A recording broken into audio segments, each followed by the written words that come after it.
10절 한 절만 보도록 하겠습니다. 신약성경 262페이지입니다. 고린도전서 1장 10절 말씀입니다.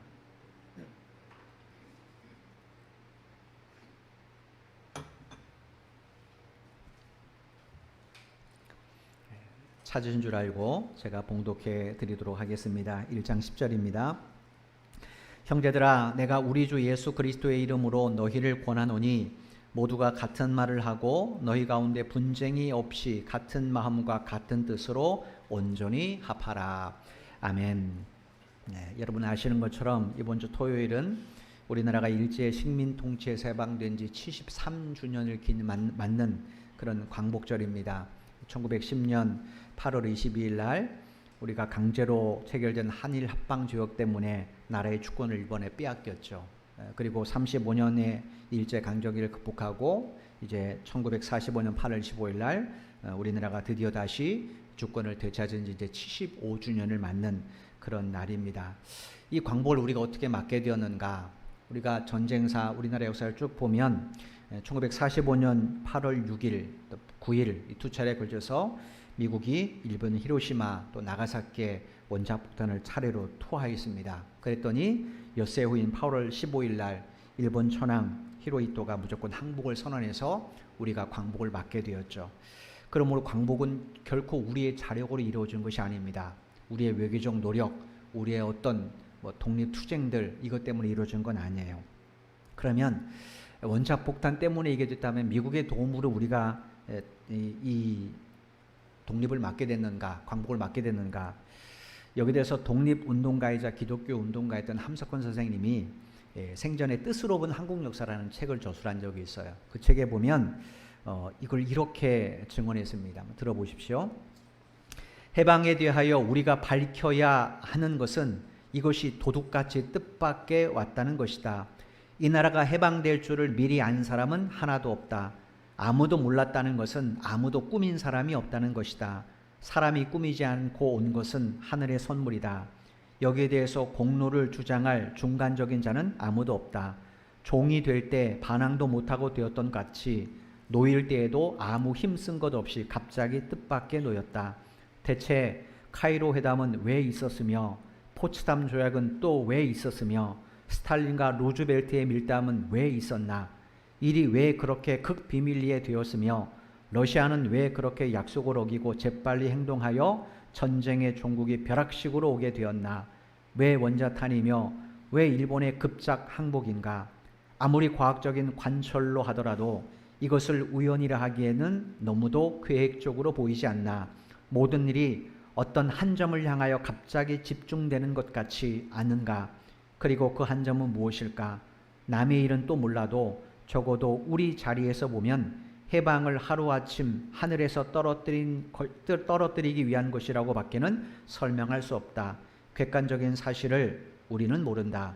일의 뜻을 생각할 때 그렇게밖에 설명할 길이 없다. 함석헌 선생이 뭐라고 말했는가?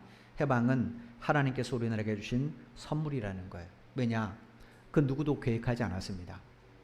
미국이 원자폭탄을 일본에 투하할 때 이 히로시마하고 나가사키 두 군데에 두 개만 투하하면 분명히 조선이 독립될 거다라고 계획하지 않았습니다. 또 우리나라 어떤 그 당시에 관료들이나 아니면 독립투쟁자들이 투쟁한 분들이 가서 연합군에 가서 두 개만 떨어뜨십시오. 그러면 반드시 며칠 있다가 일본이 항복할 거 우리는 독립할 것입니다. 라고 계획한 적도 없습니다. 그날 이 원자폭탄 후 엿새 후에 일본 천황이 항복할 거라고 생각한 사람은 아무도 없었습니다. 아무도 계획하지 않았어요. 아무도 몰랐어요. 그래서 함석헌 선생은 이건 하나님께서 우리에게 주신 선물이다 이렇게 말했던 겁니다. 그런데 안타깝게도 해방 후에 무슨 일이 일어났습니까?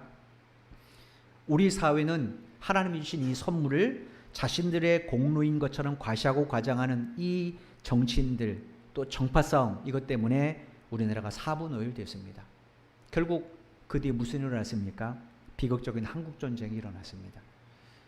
만약 그때 이 나라 정치인들이 도둑같이 찾아온 이 해방을 하나님의 은혜를 알고 겸손히 하나님 뜻을 쫓았다면 어떻게 되었을까? 어쩌면 동족상단의 비극은 일어나지 않을 수도 있지 않았겠습니까? 그런데 가슴 아프게도 하나님의 주신 선물을 그 당시 정치인들은 자신들의 공로인 것처럼 과시를 했습니다. 그 결과 이 나라는 또다시 전쟁의 고통에 빠지게 됐어요. 그럼에도 하나님은 또다시 이 나라의 평화를 허락하셨습니다. 6.25 전쟁이 발발한 지 3년째인 1953년 7월 27일 날 이제 정전협정이 휴전선에서 체결되므로 이 나라가 전쟁의 고통에서 다시 벗어나게 된 거죠. 하나님이 왜 이 선물을 또다시 이 나라에게 베풀어 줬는가? 우리가 기독교사를 쭉 밟아보면 그 일을 우리는 분명히 알 수 있습니다. 그 이유는 6.25 전쟁 중에 부산에서 일어났던 회개운동 때문이었어요. 북한이 남침한 지 3일 만에 서울을 정복했습니다. 그래서 북한 국군하고 그 다음에 미군이 낙동강까지 밀려났잖아요. 그리고 얼마나 많은 피난민들이 부산으로 몰려갔습니까? 그 당시 기독교사에 보면 부산에 있던 교회 마당마다 피난민들의 천막이 세워진 임시거처로 가득했다 이렇게 되어 있습니다. 여러분 당장 어디 구할 거 없으니까 이제 사람들이 교회를 찾게 되는 것이고 북한에 있는 성도들이 또 피난하는 성도들이 교회를 찾게 되는 것이고 교회는 그 당시 마당을 다 내주고 교회에서 많은 천막의 가족들이 함께 거처지로 삼은 그런 일이 있었다는 겁니다. 그때 한상동 목사님이 심어왔던 부산 초량교회에서 일주일간 집회가 열렸었습니다. 이 집회에 이 한상동 목사님이 뭐라고 설교했는가?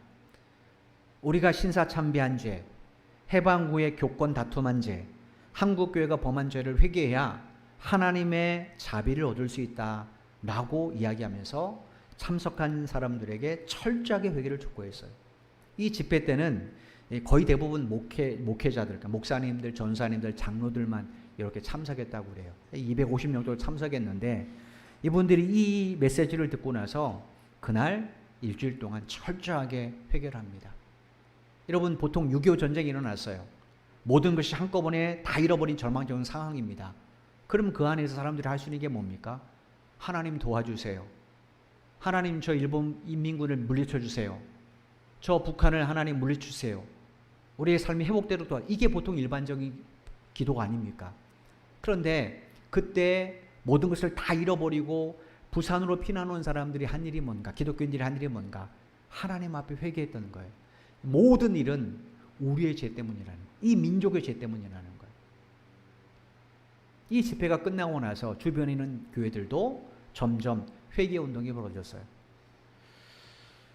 왜 전쟁의 모든 것을 다 잃어버린 이 상황 속에서 우리나라 기독교인들은 회개를 먼저 떠올렸는가?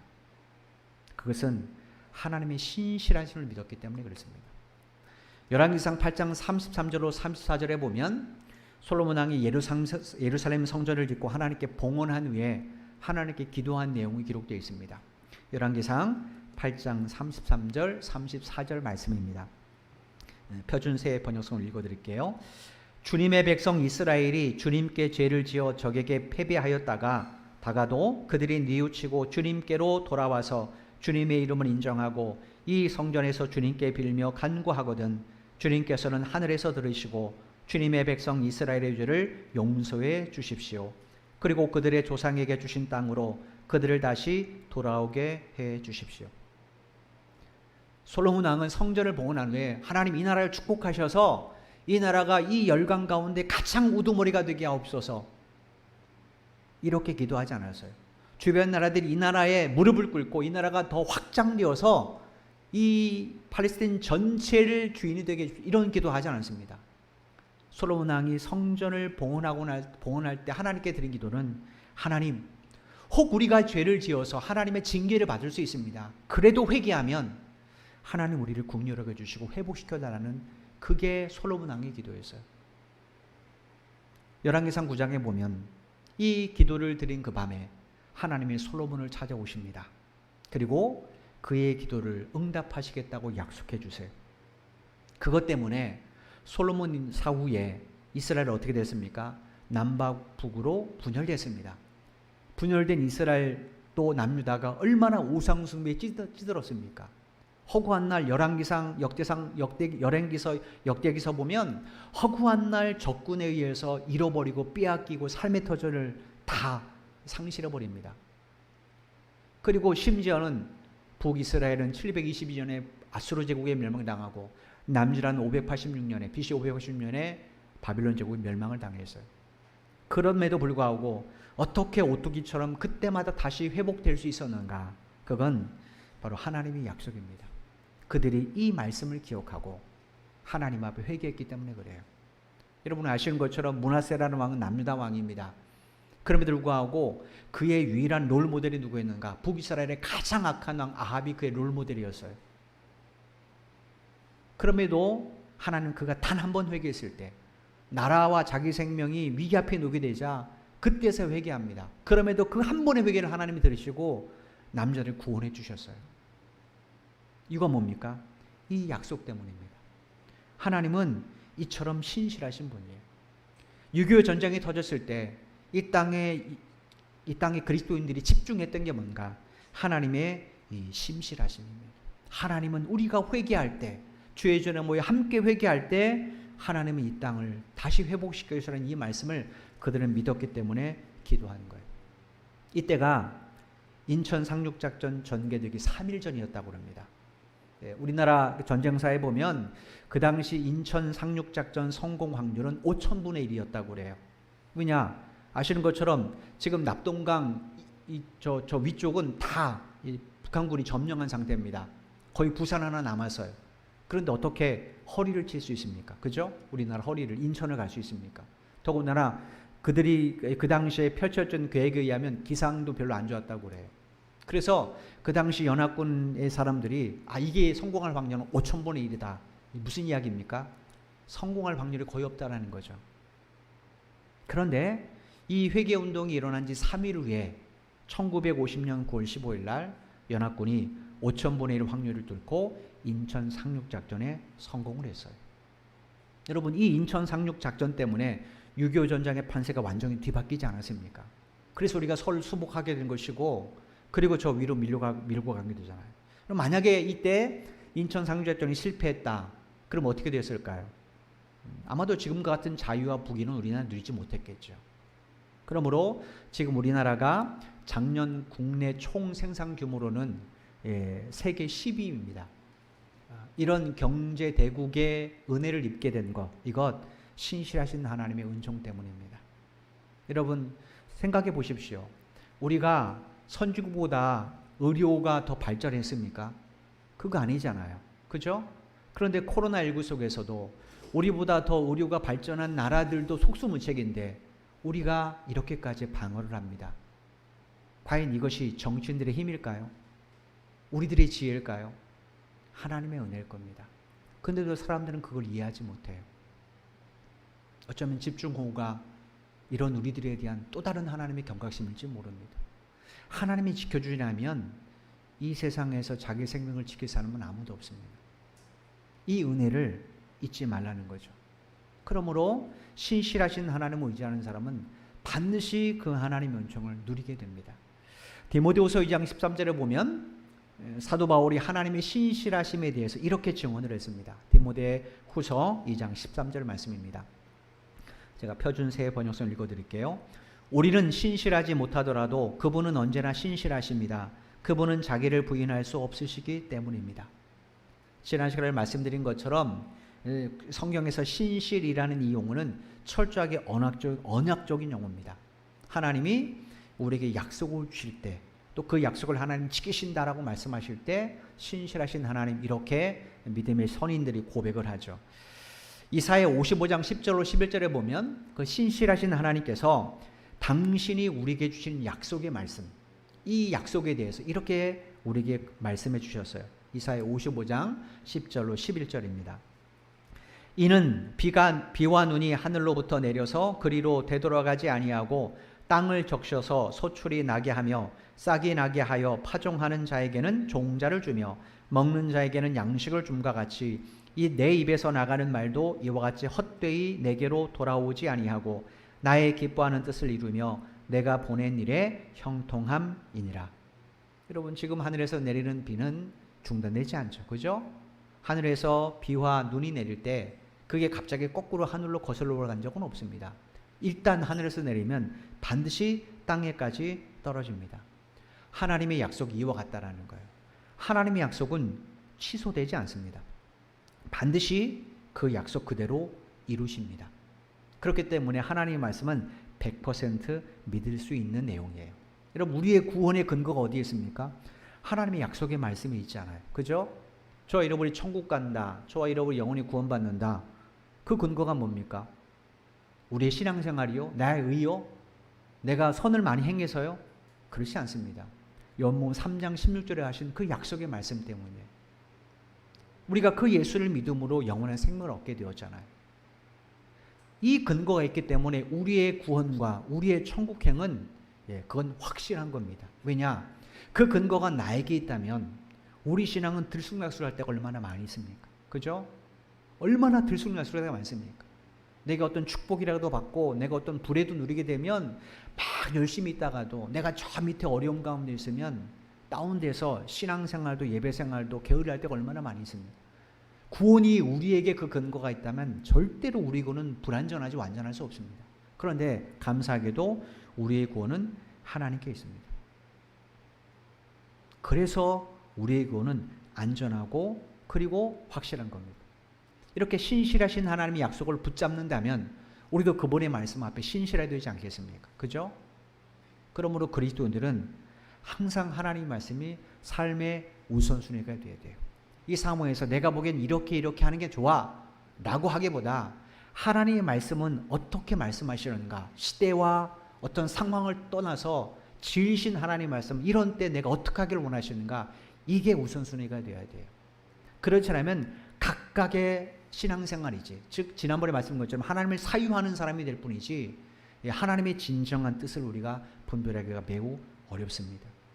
따라서 그리스도인들은 하나님의 말씀과 동행해야 돼요. 이 사실에 대해서 사도 바울이 오늘 본문 앞서 있는 고린도서 1장 9절에서 이렇게 우리에게 들려주었습니다. 고린도서 1장 9절 말씀입니다. 너희를 불러 그의 아들 예수 그리스도 우리 주와 더불어 교제하게 하신 하나님은 미쁘시도다. 여기 보시면 하나님이 우리를 불러내셨어요. 그죠?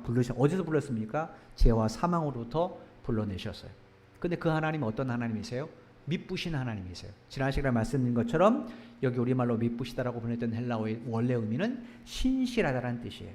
신실하신 하나님께서 저와 여러분을 죄와 사망으로부터 불러내셨어요. 영원한 멸망의 심판으로부터 불러내셨어요. 이유가 뭡니까? 1장 9절 말씀 그대로 보시면 우리로 하여금 그의 아들 예수 그리스도와 더불어 교제하게 하시기 위해서다라고 기록이 되어 있습니다. 이 구절에서 우리말로 교제하게라고 번역된 헬라어가 코이노니아라는 단어입니다. 이 단어의 원래 의미가 뭐냐면 자신이 가지고 있는 것을 함께 나눈다라는 의미를 갖고 있어요. 사도행전 4장 32절에 보면 이런 내용이 기록되어 있습니다. 사도행전 4장 32절입니다. 믿는 우리가 한 마음과 한 뜻이 되어 모든 물건을 서로 통용하고 자기 재물을 조금이라도 자기 것으로 하는 이가 하나도 없더라.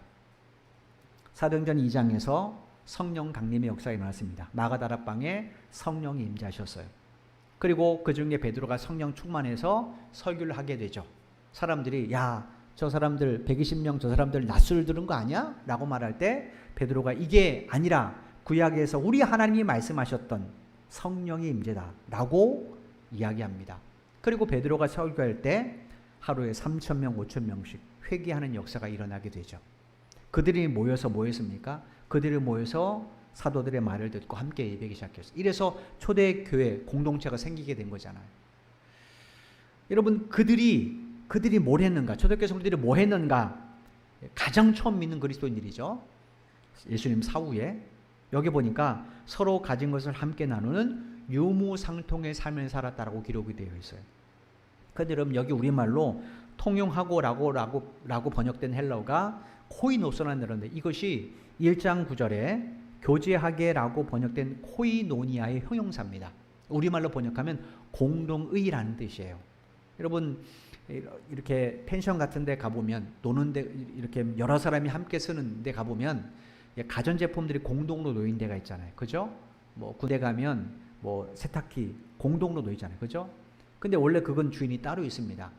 예를 들어 펜션 같은 데는 펜션 주인이 따로 있습니다.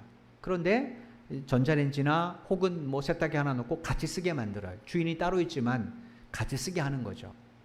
마찬가지입니다. 이 공동의가 그런 뜻이에요. 초대교회 성도들은 분명히 자기의 소유입니다.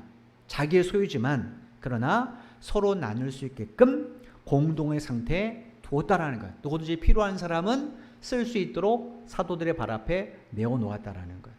이들이 왜 갑자기 이런 행동을 했는가? 사도행전 4장 30절 앞부분이 그 이유입니다. 뭐라고 되어 있습니까? 믿는 무리가 한 마음과 한 뜻이 되었기 때문이에요. 이것 때문에 그들이 뒤에 일을 행한 겁니다. 여기서 한 뜻이라고 번역된 헬라어가 미아 푸시케라는 단어입니다. 헬라어로 미아라는 것은 하나라는 뜻이에요. 푸시케는 영혼, 생명 이런 뜻이에요. 따라서 한 뜻은 뭔가? 한 영혼, 한 생명이라는 거예요. 그러니까 초대교회 성도들은 서로를 한 몸으로 생각했던 거예요. 그러니 여러분 내 것과 저 사람의 것 구분이 있습니까? 없습니까? 없죠. 왜냐? 하나 것이잖아요. 여러분이 집안에 있는 세탁기, 냉장고 이게 원래 주인이 누굽니까? 다 전부 다 부모의 돈이 샀잖아요. 그죠? 근데 그거 내 건 이거 나눕니까? 야 이거 냉장고니까 건들지 마 이렇게 하는 가족이 있습니까? 없습니다. 이건 뭐예요? 전부 다 가족은 하나라고 생각하니까. 초대교회 성도들은 서로를 주 안에서 한 몸으로 생각했어요. 왜냐? 그 사람이 없으면 공동체가 이루어지지 않잖아요. 그죠? 공동체는 적어도 두 사람 이상인데 만약에 나 혼자 존재하면 그게 공동체입니까? 아니잖아요. 예배 얼마든지 혼자 드릴 수 있습니다. 그럼에도 하나님 우리가 교회에서 함께 예배드리기 원하는 게 뭡니까? 그건 주께서 말씀한 것 두세 사람 이상이 모인 곳에 내가 함께 하겠다는 그 말씀처럼 하나님은 우리가 더불어 함께 하나가 되기를 원하시기 때문에 그래요.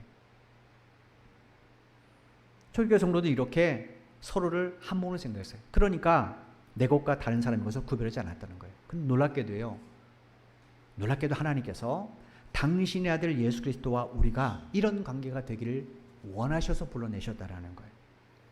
주님은 이걸 아십니다. 그래서 어떻게 하셨어요? 당신의 몸을 당신의 곳으로 주장하지 않고 우리에게 다 내어주는 거예요. 당신의 피와 살을 다 내어주시는 거예요. 예수님 왜 십자가에 돌아가셨습니까?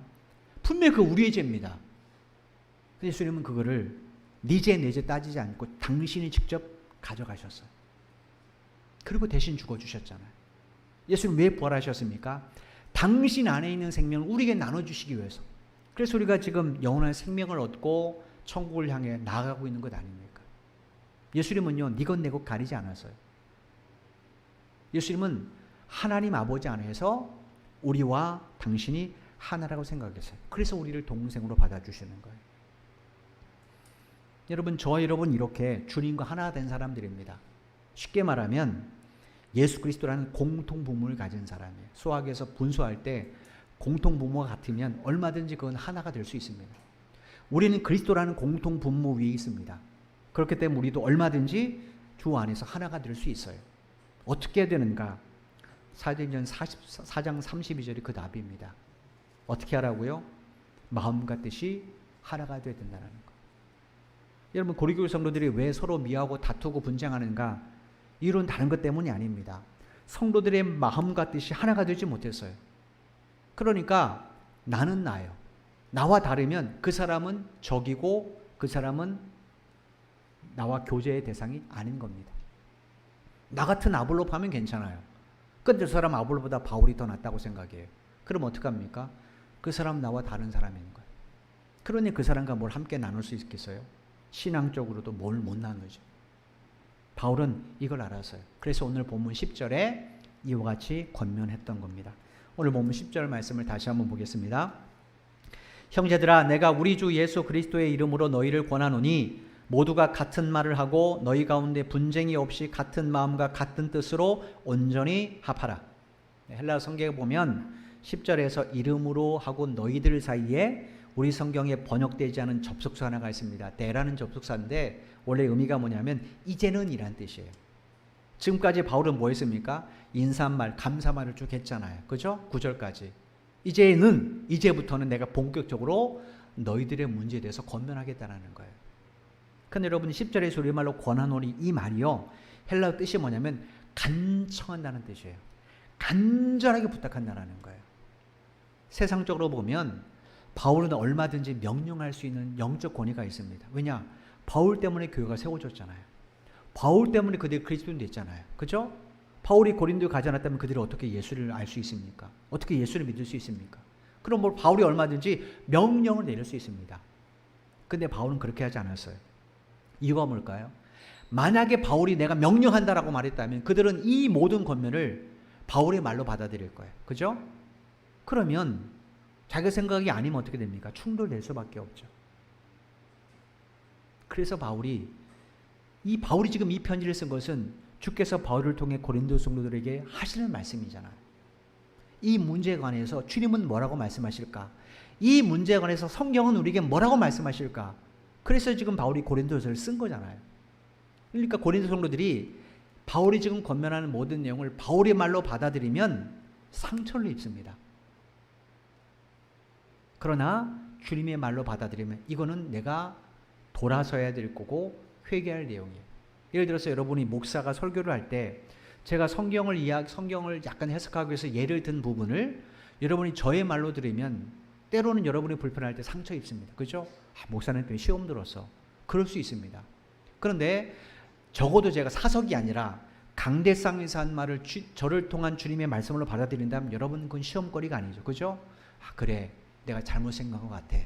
그래서 하나님이 오늘 목사님을 통해 나에게 이 말을 듣게 하시는 거야. 라고 받아들이겠죠. 바울도 마찬가지입니다. 그래서 바울이 그들에게 내가 정말로 간절한 마음으로 부탁할 테니까 이걸 주님의 말씀을 좀 들어달라. 이렇게 이야기를 한 겁니다. 여러분 그가 이런 마음을 가지고 바울이 제일 먼저 간청한 내용이 뭐예요? 10절에 보니까 분쟁 없이 같은 마음과 같은 뜻으로 온전히 합하라는 겁니다.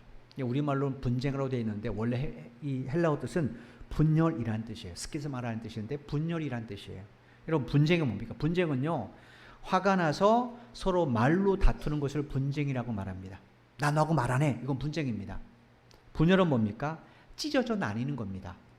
솔로몬 사후에 이스라엘이 찢어져 나뉜 것처럼 그렇게 나뉜 것이 분열이에요. 이 고린도 교회 성도들이 처음에는 말로 분쟁했습니다. 아볼로파, 게바파, 바울파, 그리스도파 만들어서 서로 말로 분쟁했어요. 근데 이게 자기들의 말로 분쟁하는데 답이 없으니까 어떻게 합니까? 에이, 이제 너하고 상대 안 해. 하고 찢어지려고 결정을 했다는 거예요.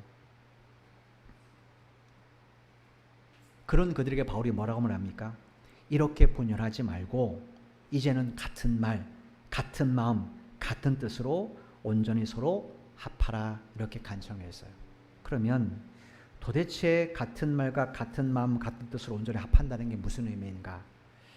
10절에서 우리말로 온전히 합하라 라고 번역된 헬라어가 카타르티조라는 단어입니다. 그런데 이 단어는 두 가지 뜻을 가지고 있다고 그래요.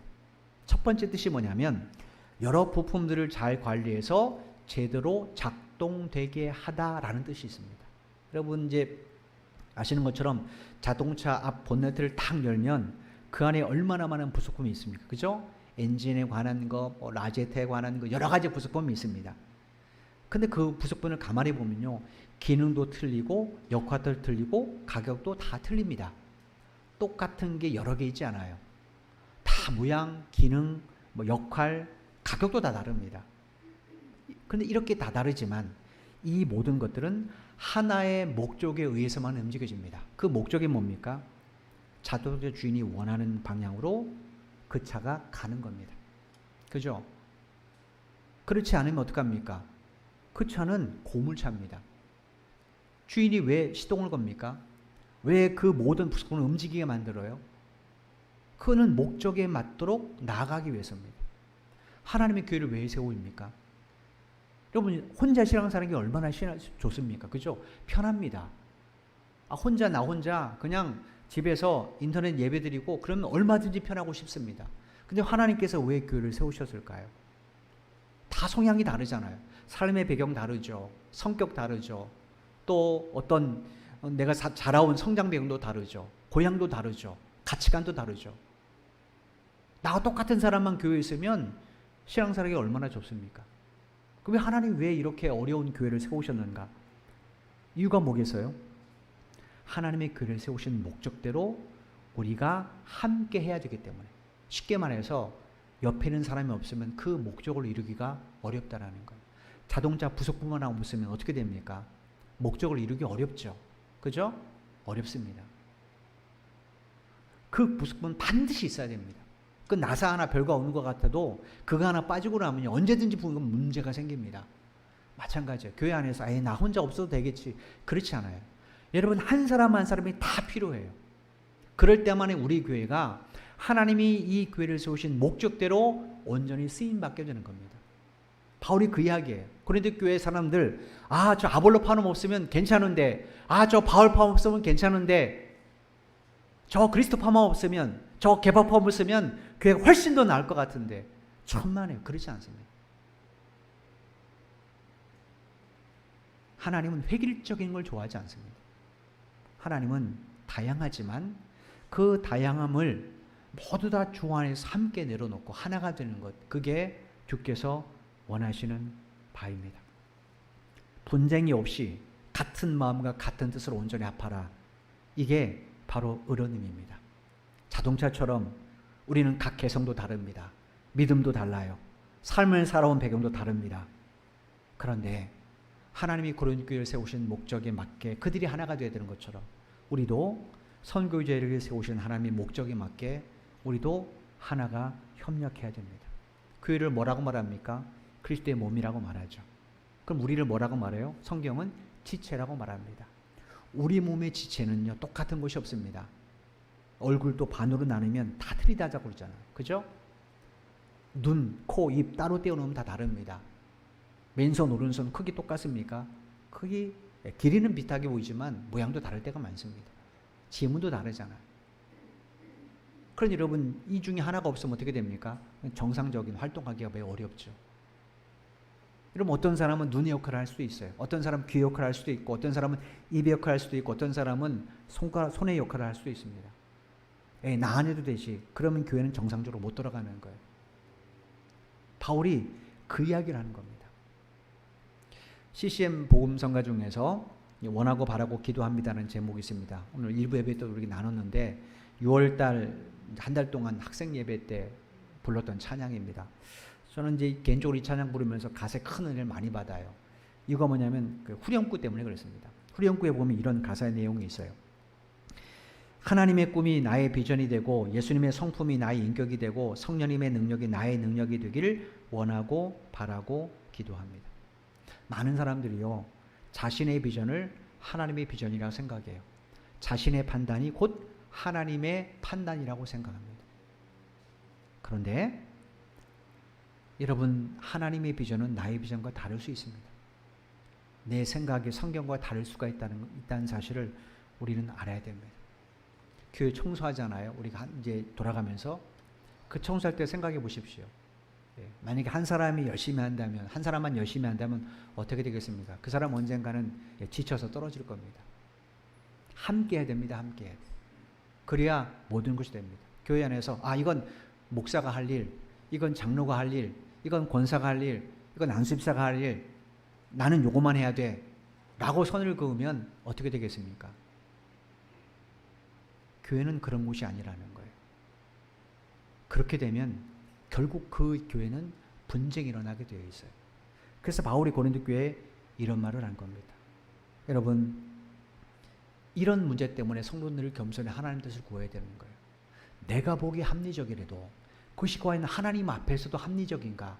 우리는 기도하고 고민하고 그리고 그 안에서 하나님 뜻을 찾아야 되는 겁니다. 교회 안에서 나 의견이 다른 사람이 있을 수 있어요.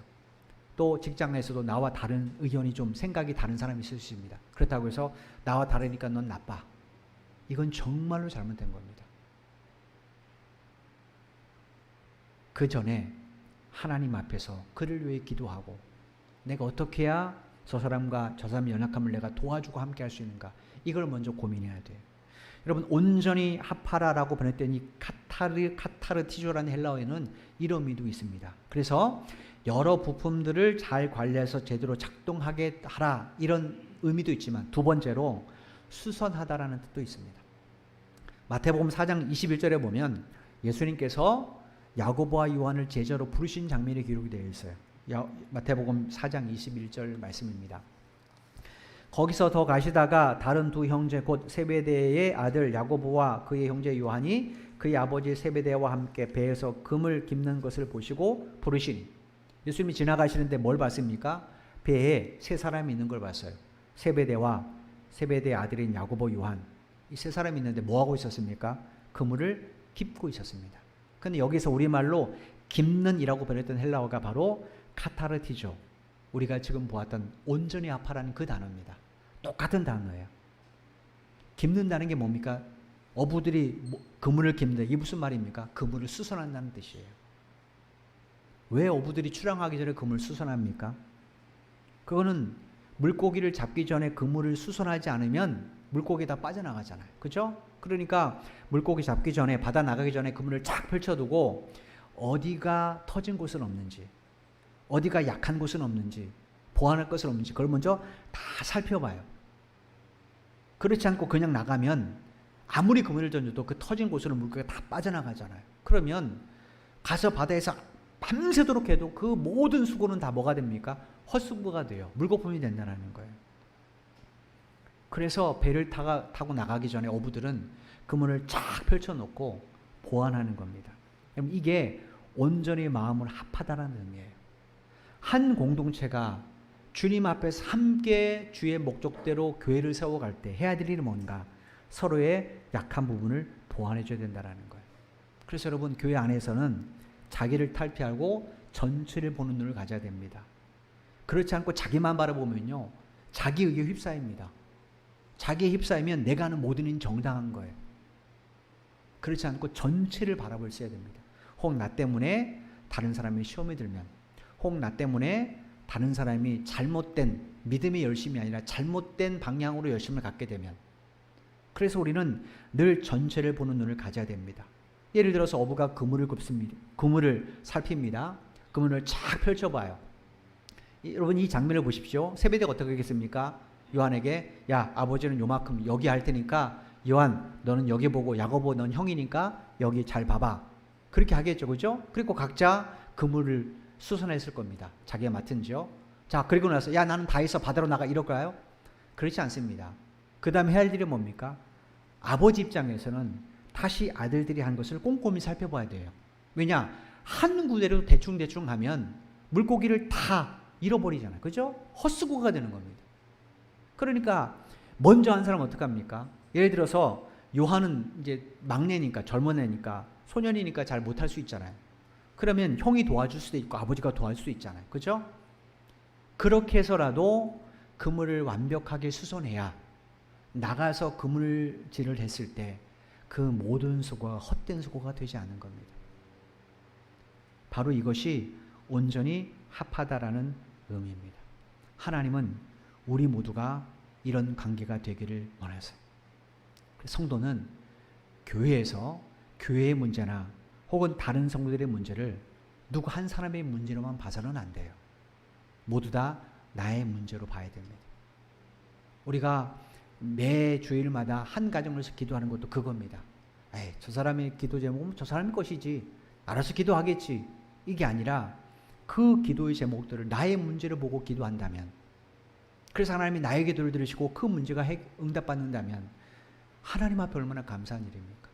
왜냐? 나의 기도를 통하여 그 사람의 연약함과 그 사람의 어려움이 해결되는데, 이것이 교회의 모습이에요.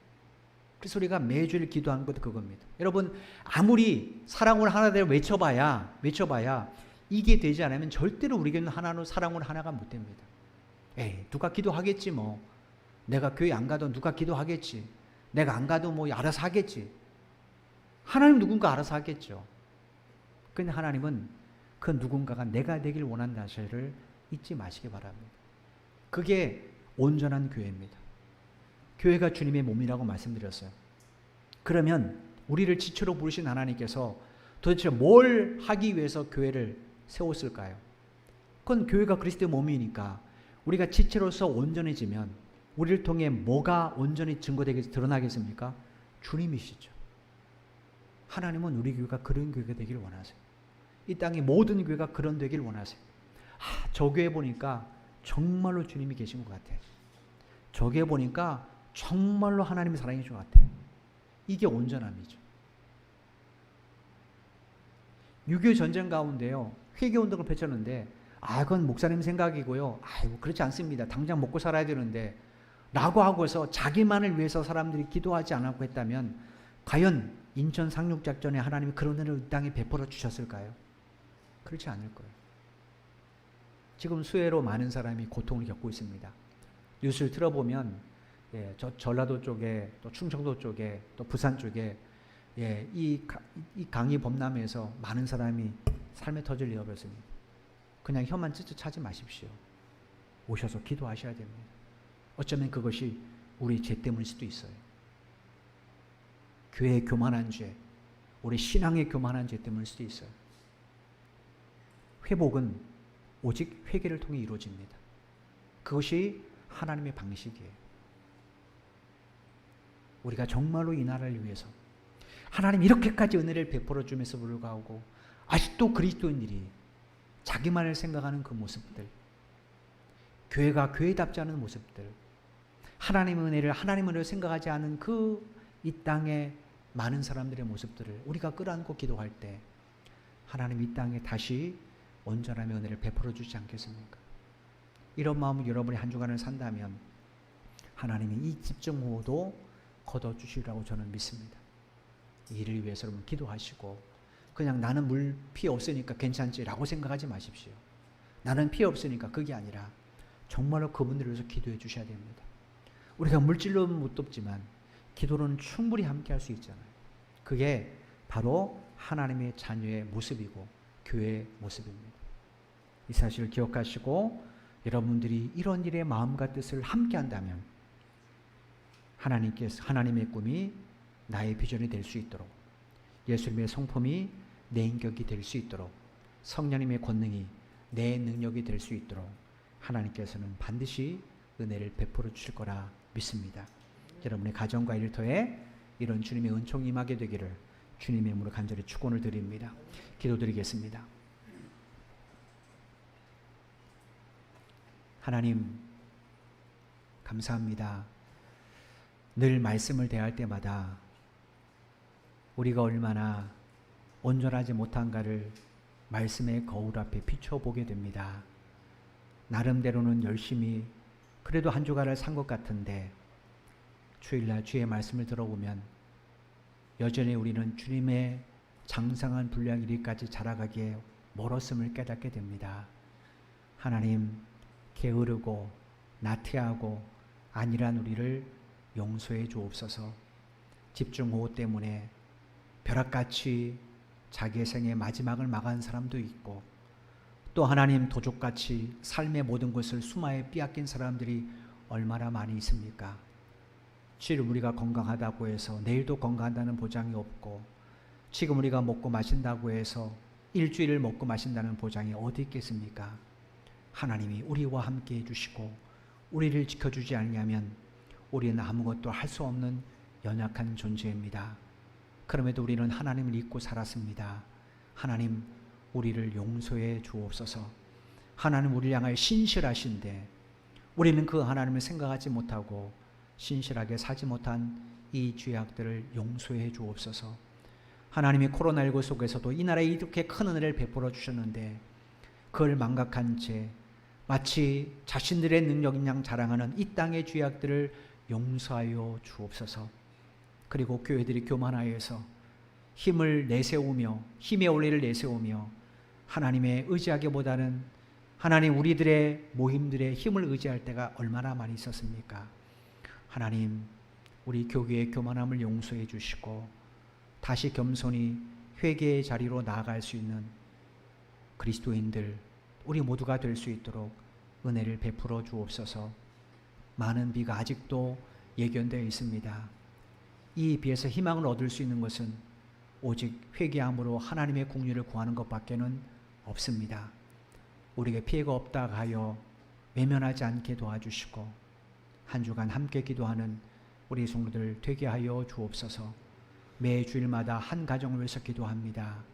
하나님 정말로 그 가정의 기도 제목을 내놓았다는 것은 지금 그 가정의 가장 힘든 부분인 줄 압니다. 그것을 나의 아픔으로 끌어안고 기도할 수 있는 우리 모두가 되게 하여 주옵소서. 그래서 하나님 나만 잘 되는 그런 신앙생활이 아니라 더불어 함께 협력하여 선을 이루는 그런 신앙생활을 하기를 원합니다. 하나님 긍휼을 베풀어 주옵소서. 특별히 하나님 아버지, 이제 또 장례 중에 있는 우리 전집사님 가정을 불쌍히 여겨주시고 하나님 그 아픔, 그 슬픔을 주께서 부활의 소망으로 위로해 주실 줄로 믿습니다. 하나님께서 말씀하시기를 웃는 자와 함께 울고 우는 자와 함께 울라고 말씀하셨습니다. 위하여 기도할 수 있는 모두가 될 수 있도록 은혜 베풀어 주옵소서. 우리들의 문상을 통하여 저들의 큰 위로가 임할 수 있도록 역사해 주옵소서. 한 주간도 성도들의 가정과 일터를 주님의 손에 의탁을 드립니다. 코로나19로 어려움 겪지 않게 도와주시고 편안함을 추구하지 않고 주를 따라 믿음의 일을 걸을 수 있는 우리 성도들이 될 수 있도록 도와주시고 특별히 저들의 직장과 사업을 붙잡아 주셔서 하나님의 물질의 공급이 중단되지 않는 통로가 될 수 있도록 복을 내리어 주옵소서. 감사드리며 예수님의 이름으로 간절히 기도드리옵나이다. 아멘.